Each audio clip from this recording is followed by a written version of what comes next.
যতই পড়ুক ঠান্ডা কিংবা যতই পড়ুক গরম, শপিং করার ক্ষেত্রে নেই আমাদের কোনো শরম। সবাই যখন 40 ডিগ্রিতে বাইরে বেরোতে করছে মানা, আমরা চললাম ভর দুপুরে শপিং করতে মেলে দিয়ে ইচ্ছে টানা। সবাই বলে এই তো ঈদে করলেই অনেক শপিং, আবার ঈদের পর কেন? শপিংয়ের কোনো দিনকাল হয় নাকি? মন গেলেই বেরিয়ে পড়ো। আসসালামু আলাইকুম এভরিওয়ান, কী অবস্থা সবার? আশা করছি প্রত্যেকে ভালো আছো, আমরাও অনেক ভালো আছি। আমরা ঈদের তৃতীয় দিনের পর চতুর্থ দিনে বেরিয়েছিলাম একটু নিউ মার্কেট কেনাকাটার জন্য। আসলে হঠাৎ করে আগের দিন রাত্রে প্ল্যানিং হয় যে নিউ মার্কেটে কিছু কেনাকাটা করা আছে, কারণ সামনে অনেক বিয়ে আছে। তো এই বাসে দেখো, বাসটাতে আমাদের পরিবারেরই লোক হাফ ছিল, মানে সিট জুড়ে নিয়েছিল এই আর কি। যে খুব রিল্যাক্সে আমাদের ওখান থেকে ডিরেক্ট যেহেতু বাস ধর্মতলা পর্যন্ত, তাই জন্য আমরা খুব রিল্যাক্সে বাসে করে আসতে পেরেছি।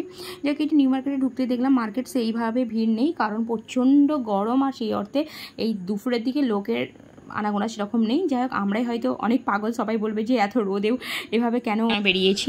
এই দেখো, আমরা প্রথমেই গিয়ে সিরা মার্কেটে ঢুকে পড়েছি, কারণ রোদে গিয়ে প্রচণ্ড কষ্ট ছিল। তো ভাবলাম একটু সিরা মার্কেটের ভিতরেটাই ঢুকে যাই, কারণ এখানে এসি বইছে। সবাই হয়তো বলবে আমি কেন এই গরমে ফুল স্লিভস পরেছি, আসলে এখানে প্রচণ্ড গরম, স্কিন ড্যামেজ না হয়ে যায় সেই জন্য পরে গিয়েছিলাম। যাই হোক, আমি প্রথমে ঢুকেই সিরা মার্কেটের ভিতরে একটু ভিডিও ক্লিপ নিলাম আর কি।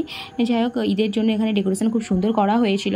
আর এগুলো হচ্ছে বিভিন্ন রকম শপিং মলের মানে আর কি সবগুলো অনেক রকমের খুব সুন্দর সুন্দর ড্রেস বিক্রি হয়েছিল। এই যে ড্রেসটা আমার পছন্দ হলো, এর দাম প্রায় বললো 12,000। আর ঈদের শপিংয়ের পর আবার এই ধরনের গাউন কেনা আমার পক্ষে ঠিক মনে হলো না।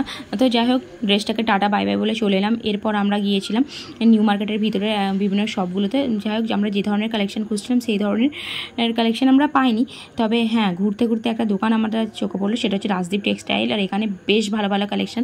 আমার দুটো ভাবি ওখান থেকেই বিভিন্ন রকম ড্রেস কিনে নিল আর কি, গাউনই কিনেছে সবাই।